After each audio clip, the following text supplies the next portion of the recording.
Hi, ബിനുസീൻസ് ആണ്. നമുക്ക് ഈ ഡിസംബർ മാസമാണ്, എല്ലാവർക്കും അറിയാം, ക്രിസ്മസ് ഒക്കെ ആഘോഷിച്ച് തുടങ്ങുന്ന സമയം. ക്രിസ്മസ് എന്ന് പറയുമ്പോൾ നമ്മുടെ മനസ്സിൽ ഒരുപാട് ചിന്തകൾ വരും. പെട്ടെന്ന് എനിക്ക് തോന്നുന്നു ക്രിസ്മസ് സ്റ്റാർ, കേക്ക്, ക്രിസ്മസ് പാപ്പ, കരോള്, അങ്ങനെ ഒരുപാട് കാര്യങ്ങൾ വരും.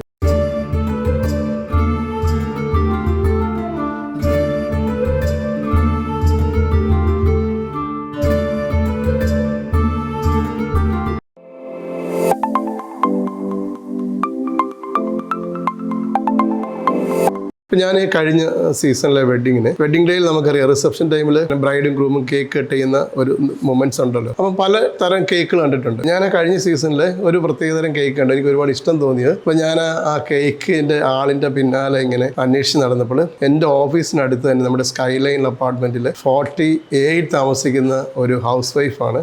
അതിലുപരി ആളൊരു വോളിബോൾ പ്ലെയർ ആയിരുന്നു. ആളുടെ കോളേജ് കാലഘട്ടത്തിൽ അതിലൊക്കെ കഴിഞ്ഞ് ബോൾ തട്ടിയ കൈ കൊണ്ട് ഇപ്പം ഒരുപാട് കേക്കുകൾ എല്ലാവരുടെയും സെലിബ്രേഷനിൽ, ആഘോഷത്തിൻ്റെ എല്ലാ സമയത്തും നമ്മുടെ നാവിൻ്റെ തുമ്പിൽ രുചി പകരാനായിട്ട് നീനൂസ് കേക്കറി എന്നുള്ളൊരു ബിസിനസ് വലുതായിക്കൊണ്ട് വരുന്ന ഒരാൾ നടത്തുന്നതാണ്. ഭയങ്കര സന്തോഷം തോന്നി ആ ഒരു സംരംഭത്തെക്കുറിച്ച് നമ്മൾ അറിയാൻ കഴിഞ്ഞില്ല. ഇന്നത്തെ വീഡിയോയിൽ ആളെ കാണിക്കാൻ വേണ്ടിയാണ് ഞാനിവിടെ വന്നത്. അപ്പം നമ്മളിങ്ങനെ സ്ഥിരമായിട്ട് വെഡിങ് വ്ലോഗ് ആണല്ലോ കണ്ടുകൊണ്ടിരിക്കുന്നത്. അപ്പോൾ അതിൻ്റെ ഇടയിൽ ഇങ്ങനെയുള്ള കുറേ വീഡിയോസൊക്കെ നമുക്ക് ഇടയ്ക്ക് വരാറുണ്ട്. സമൂഹത്തിൽ ഒരുപാട് കാര്യങ്ങളൊക്കെ ചെയ്യുന്ന കുറേ ആൾക്കാരെ ഞാനിങ്ങനെ നമ്മുടെ വീഡിയോയിലേക്ക് കൊണ്ടുവരാൻ പോകുന്നുണ്ട്. അതിന് കുറച്ച് ആൾക്കാരെ ഷൂട്ട് ചെയ്തിട്ടുണ്ട്. അപ്പോൾ അങ്ങനെയുള്ള ആ ഒരു എപ്പിസോഡിന് നമ്മളൊരു പേര് ഇട്ടിട്ടുണ്ട്, മറക്കണ്ട, മൈ നൈമീസ് എന്നാണ്.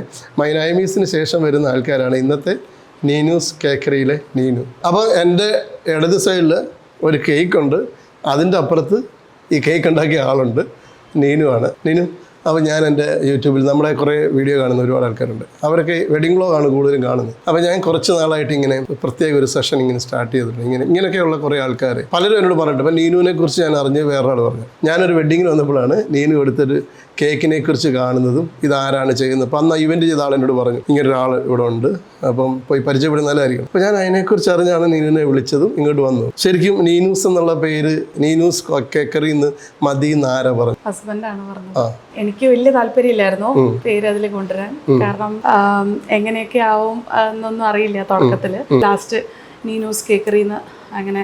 ആളുടെ പേരെന്താ? അജു. ഫാമിലി 3 പിള്ളേരുണ്ട്. ഒരാൾ 8ാം ക്ലാസ്സില്, ഒരാള് 2ാം ക്ലാസ്സില്, ഒരാൾ UKG. എന്നെ നീനുവിനെ പരിചയപ്പെടുത്തിയ ആൾ പറഞ്ഞൊരു കാര്യമുണ്ട്. നീനു വലിയൊരു വോളിബോൾ പ്ലെയർ ആണ്. പ്രശ്നം എന്താ വെച്ചാൽ നീനു ഇപ്പം അല്പം ഒന്ന് ചരിഞ്ഞിരിക്കുക, എന്നെക്കാട്ടിലും നല്ല ഹൈറ്റ് ഉള്ളതുകൊണ്ട് നീനു താന്നിരിക്കുകയാണ്. അപ്പോൾ ഈ വോളിബോൾ പ്ലെയർ ആയ കഥ എന്തോ, അത് ഏത് സമയത്തായിരുന്നു? സ്കൂളില് ഹൈ ജമ്പിലാണ് സ്റ്റാർട്ട് ചെയ്തത്. ഗ്രാൻഡ് ഫാദർ ആണ് അതിന് ട്രെയിനിങ് കൊടുത്തത്. സ്പോർട്സ് ഹോസ്റ്റലിന്റെ ഒരു ഇതിന് പോയപ്പോ ഹൈറ്റ് കണ്ട് എന്നെ വോളിബോളിലോട്ട് ഒരു സാറ് വിളിച്ചതാണ്. എനിക്ക് വോളിബോൾ ഒന്നും അറിയില്ലായിരുന്നു. ഒരു കയ്യിൽ ബോൾ തന്നിട്ട് ചുമ്മാ തട്ടിക്കോളാൻ പറഞ്ഞു. സ്പോർട്സ് അതോറിറ്റി ഓഫ് ഇന്ത്യയുടെ സെലക്ഷൻ ആയിരുന്നു. അപ്പൊ അവര് മെയിനായിട്ടും ഹൈറ്റ് ഉള്ള ആൾക്കാരെയാണ് നോക്കുന്നത്. അങ്ങനെ കയറിയതാണ്. ഈ ഹൈറ്റ് ഉള്ള ആളെങ്ങനെ അജുവിലേക്ക് എത്തിയത്? അപ്പ മനോരമയിലായിരുന്നു. അപ്പൊ അപ്പ സ്പോർട്സ് ലേഖനായിട്ടാണ് വർക്ക് ചെയ്തുകൊണ്ടിരുന്നത്. അപ്പൊ അപ്പയ്ക്ക് അപ്പോഴും സ്പോർട്സ് ആയിട്ട് ഒരു കമ്പമുണ്ട്. അപ്പൊ M4 മാരിയില് ഇങ്ങനെ ഫിസിക്കൽ എഡ്യൂക്കേഷന്റെ ബാക്ക്ഗ്രൗണ്ട് ഉള്ള ആളെ കണ്ടപ്പോ അങ്ങനെ ആലോചിച്ച് അങ്ങനെ വന്നതാണ്. ഞങ്ങൾ തമ്മിൽ വലിയ ഹൈറ്റ് വ്യത്യാസമില്ല. ഞാനൊരു 6 അടി പൊക്കക്കാരനെയൊക്കെയാണ് വിചാരിച്ചത്, മനസ്സിൽ വിചാരിച്ചുകൊണ്ടിരുന്നത്. പക്ഷെ കിട്ടിയത് നമ്മൾ അത്ര ഹൈറ്റിനെക്കാട്ടി കൂടി വലിയൊരു മനസ്സുണ്ടെന്ന് തോന്നുന്നു. അതുകൊണ്ടാണല്ലോ ഈ ഇങ്ങനൊരു സംരംഭം ഇന്ന് നമ്മുടെ മധ്യ കേരളത്തിൽ കുറേ സ്ഥലങ്ങളിൽ കുറേ സെലിബ്രേറ്റ് ചെയ്യുന്ന വീടുകളിലായാലും ഇങ്ങനെയുള്ള ഫംഗ്ഷനിലായാലും നീനൂസിൻ്റെ കേക്ക് ചെല്ലുന്നതിന് ആളിൻ്റെ വലിയൊരു സപ്പോർട്ടാണ്. അപ്പോൾ നീനൂസിൻ്റെ സ്ഥലം തിരുവല്ലയിലാണ്. ബേസിക്കലി ഇവർ തൃശ്ശൂർക്കാരാണ്. തിരുവല്ലയിൽ വന്ന് സെറ്റിലായി ഇപ്പം നിൽക്കുകയാണ്. ഈ ഖത്തറിലെ കഥ എന്തോ ശരിക്കും? കല്യാണം കഴിഞ്ഞ് ഖത്തറിലേക്കാണ് പോയത്. പിന്നെ അവിടെ ജസ്റ്റ് കുക്കറിലൊക്കെ കേക്ക് ഉണ്ടാക്കി ചുമ്മാ സ്റ്റാർട്ട് ചെയ്തത്. അപ്പം കേക്ക് പോലെയൊക്കെ ആയി വന്നു. ഫസ്റ്റ് ടൈമാണ് ഉണ്ടാക്കിയത്. അത് ഫ്രണ്ട്സിനൊക്കെ ഡിസ്ട്രിബ്യൂട്ട് ചെയ്തു. അവർക്കൊക്കെ നല്ല അഭിപ്രായം പറയാൻ തുടങ്ങി. ചെറിയ കപ്പ് കേക്ക് ഒക്കെ സ്റ്റാർട്ട് ചെയ്തു. അപ്പോൾ അവിടെ ഹോം ബേക്കേഴ്സ് ഒക്കെ ഉണ്ടായിരുന്നു. അപ്പോൾ ഹോം ബേക്കേഴ്സിന് ചെറിയ കപ്പ് കേക്കും എല്ലാം ഹോം ബേക്കേഴ്സ് ആയിട്ടുള്ളവർ ഇങ്ങനെ സെയിൽ ചെയ്യുമായിരുന്നു. ഹസ്ബൻഡാണ് അതും കുറച്ച് ഡെലിവറിയും കാര്യങ്ങളൊക്കെ ചെയ്തുകൊണ്ടിരുന്നത്. അങ്ങനെ ആ ഒരു രീതിയിൽ പിന്നെ തീംഡ് കേക്ക് വരാൻ തുടങ്ങി. തീംഡ് കേക്ക് ആണെങ്കിലും ഡിസൈനർ കേക്കൊന്നും ഞാൻ ചെയ്തിട്ടില്ല. എൻ്റെ ഒരു കസിൻ്റെ ഒരു ആനിവേഴ്സറിക്ക് ജസ്റ്റ് പ്ലേറ്റിൻ്റെ ഒരു തട്ടിൽ കേക്ക് ചെയ്ത് എന്നെക്കൊണ്ട് പറ്റുന്ന രീതിയിലൊക്കെ ഐസിങ് ഒക്കെ ചെയ്ത്, അതാണ് എൻ്റെ ഫസ്റ്റ് ഐസിങ് ചെയ്ത കേക്ക്. പിന്നെ അവിടെ കുറേ വെസ്റ്റേണേഴ്സ് ഉണ്ടായിരുന്നു. അപ്പോൾ അവർ ഇതുപോലെ തീംഡ് കേക്ക് തന്നു, ട്രൈ ചെയ്തു. അത് സക്സസ് ആയി. പിന്നെ ഓരോ ബാക്ക് ടു ബാക്ക് കിട്ടാൻ തുടങ്ങി. അങ്ങനെ ഇവിടെ എത്തി. ശരിക്കും നമ്മൾ പറയാറില്ലേ, ഏതൊരു ഭർത്താവിൻ്റെ വിജയത്തിൻ്റെ പിന്നിൽ ഭാര്യയാണ്. പക്ഷേ ഇവിടെ വന്നപ്പോൾ നേരെ തിരിഞ്ഞു പോയി കേട്ടോ. ഏതൊരു ഭാര്യയുടെ വിജയത്തിൻ്റെ പിന്നിൽ ഭർത്താവാണെന്നുള്ളൊരു ചരിത്രം മിസ്റ്റർ അജു തിരുത്തി കുറിച്ചിരിക്കുകയാണ്. ഏറ്റവും കൂടുതൽ ഓർഡർ വരുന്നത് ഫാമിലിയിൽ നിന്നാണോ അതോ ഇങ്ങനെ ഫംഗ്ഷനിൽ നിന്നാണോ ഏറ്റവും കൂടുതൽ ഓർഡർ വരുന്നത്? നിങ്ങൾ കൂടുതലും ബർത്ത്ഡേ കേക്ക്സ് ആണ് വരാറ്.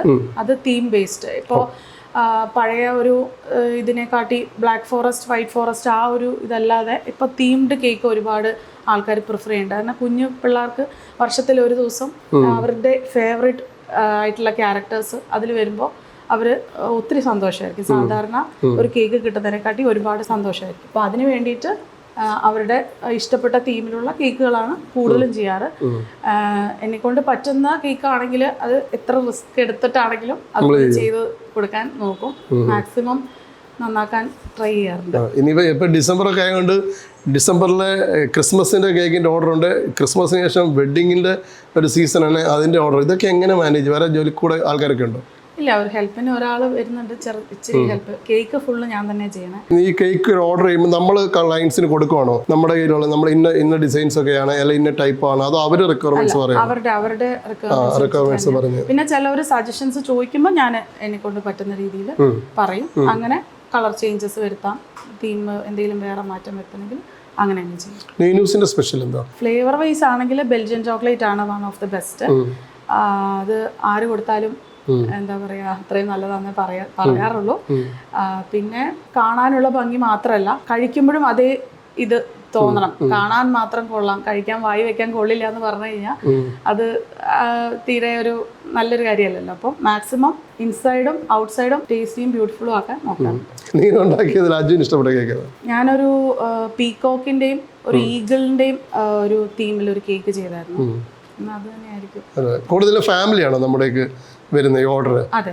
അപ്പൊ ഇനിയും കൂടുതൽ ഓർഡറൊക്കെ വരുവാണ് എന്നെ ചെയ്യും. ഇതങ്ങോട്ട് വലുതാക്കിയാലോ? ഒരുപാട് വലുതാക്കാനും ഒരു ബുദ്ധിമുട്ടുണ്ട്. കാരണം ഈ ഒരു കസ്റ്റമൈസേഷൻ നടക്കില്ല.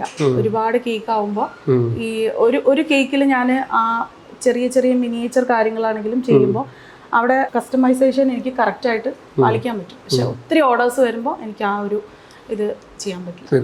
അപ്പം നീനൂസ് കേക്കറിയുടെ ഒരു ഡിസംബർ സ്പെഷ്യൽ സാധനമുണ്ട്. ആക്ച്വലി ഞാൻ ഇങ്ങോട്ട് വരുമെന്ന് പറഞ്ഞുകൊണ്ട് ഉണ്ടാക്കിയതെന്ന് അറിയത്തില്ല. ഡിസംബറിലായതുകൊണ്ട് നീനു ഉണ്ടാക്കിയതെന്ന് അറിയത്തില്ല. നീനു, ഇതിന്റെ കഥ എന്താ ശരിക്കും? എല്ലാരെയും ഉൾക്കൊള്ളിക്കണം എന്ന് വിചാരിച്ചാണ്, പക്ഷെ പറ്റിയില്ല. സ്ഥലക്കുറവ് കാരണം നമുക്ക് അങ്ങനെ വലിയ ഒരു കേക്ക് തുടങ്ങുമ്പോൾ അതിന്റെ ഔട്ട്കം എങ്ങനെയാവുന്ന കറക്റ്റായിട്ട് പറയാൻ പറ്റില്ല. പ്രത്യേകിച്ച് തീംഡ് കേക്ക് അത് ഞാൻ സ്വന്തമായിട്ട് ആലോചിച്ചുണ്ടാക്കി. ഞാൻ നെറ്റിലൊക്കെ നോക്കിയപ്പോൾ ആ ക്രിബിൻ്റെ ഫുള്ളായിട്ട് ഒരു കേക്ക് ഞാൻ അങ്ങനെ കണ്ടില്ല.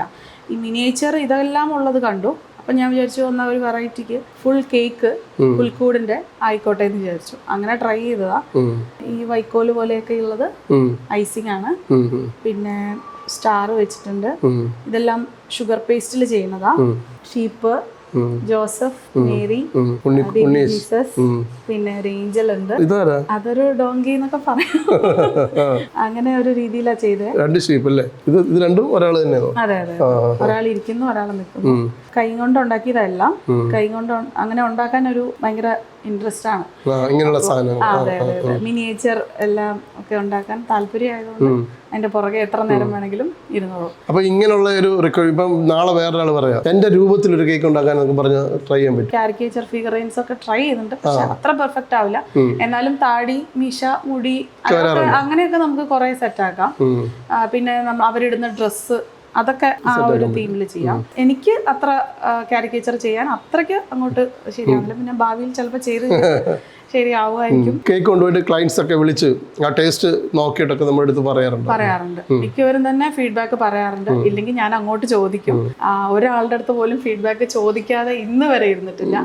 പിന്നെ അതിൽ എന്തെങ്കിലും സജഷൻസ് ഉണ്ടെങ്കിൽ, നെഗറ്റീവ്സ് ഉണ്ടെങ്കിലും ഒക്കെ അവരുടെ അടുത്ത് ചോദിക്കും. കാരണം പിന്നെ അതിൽ ബെറ്റർ ആക്കാൻ വേണ്ടിയിട്ട്. ഞാൻ ശരിക്കും വളരെ യാദൃശ്യമായിട്ടാണ് നീനുവിനെ കുറിച്ച് അറിയുന്നത്. ശരിക്കും ഞാൻ വീഡിയോ ചെയ്യാൻ വന്ന ഒരു വോളിബോൾ പ്ലെയർ കേക്കിന്റെ ഒരു മേഖലയിലേക്ക് വന്നതിന്റെ കഥ അറിയാൻ വേണ്ടി വന്നേ. ഖത്തറിൽ നിന്ന് എന്തുകൊണ്ട് നാട്ടിലേക്ക് പോരുന്നത്? പേഴ്സണൽ ആവശ്യം. പിന്നെ ഇവിടെ പോകാൻ വേണ്ടി ട്രൈ ചെയ്തു. പിന്നെ പോകാൻ പറ്റിയില്ല. അവിടെ ദോഹയിൽ ഒന്ന് സ്റ്റാർട്ട് ചെയ്ത് നല്ല രീതിയിൽ പോയിക്കൊണ്ടിരുന്ന സമയത്താണ് നമുക്ക് നാട്ടിലേക്ക് വരേണ്ട വന്നത്. പക്ഷെ ദൈവം സഹായിച്ച് തിരുവല്ല ബെസ്റ്റ് സ്പോട്ടായിരുന്നു.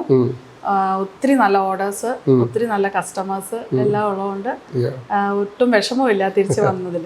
ഇനി ഒരുപാടൊന്നും വേണ്ട, ഇങ്ങനെ തന്നെ പോയാൽ മതി എന്നാണോ? കുറച്ചും കൂടെ ബെറ്റർ ആക്കണമെന്നുണ്ട്, കുറച്ചുകൂടെ വിപുലമാക്കണമെന്നുണ്ട് ഭാവിയിൽ ദൈവമെന്ന് വെച്ചാൽ. നീനൂസ് കേക്കറിയുടെ ഒരു ഇൻസ്റ്റാഗ്രാം പേജുണ്ട്. നമ്മുടെ വീഡിയോ കൊളാബ് ചെയ്യും, തീർച്ചയായിട്ടും നിങ്ങൾക്ക് അതിലേക്ക് മെസ്സേജ് ചെയ്യാം അല്ലെങ്കിൽ കോൺടാക്ട് ചെയ്യാം. നീനൂസ് പറഞ്ഞ പോലെ തന്നെ നിങ്ങളുടെ ലൈഫിലെ ഏത് ആഘോഷത്തിനും നാവിൻ്റെ തുമ്പത്ത് രുചി കൂട്ടാനായിട്ട് നീനൂസ് കേക്കറിയുടെ നല്ലൊരു കേക്ക് എന്തായാലും വാങ്ങിച്ച് കഴിച്ചു. ഞങ്ങൾക്ക് ഈ കേക്ക് നീനൂസ് മുറിച്ച് തരാമെന്ന് പറഞ്ഞിട്ടുണ്ട്. മുറിച്ച് കഴിച്ച് എങ്ങനെയുണ്ടെന്ന് ടേസ്റ്റ് എന്ന് പറഞ്ഞതിന് ശേഷമായിരിക്കും നമ്മുടെ വീഡിയോ തീർക്കാൻ പോകുന്നത്. അതിന് മുമ്പേ ജസ്റ്റ് ഒന്ന് കട്ട് ചെയ്യാണ് കേട്ടോ ഗൈസ്. ഞങ്ങളപ്പം ഡിസംബറിലെ ഈ അടിപൊളി സാധനം കട്ട് ചെയ്യാൻ പോകണം കേട്ടോ. ഇതിന് കട്ട് ചെയ്തു.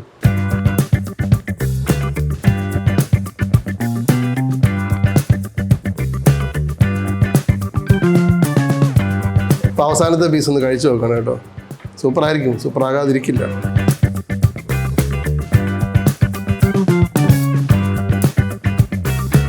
നല്ല ടേസ്റ്റാണ് കേട്ടോ, മധുരം വളരെ കുറവാണ്. സൂപ്പർ.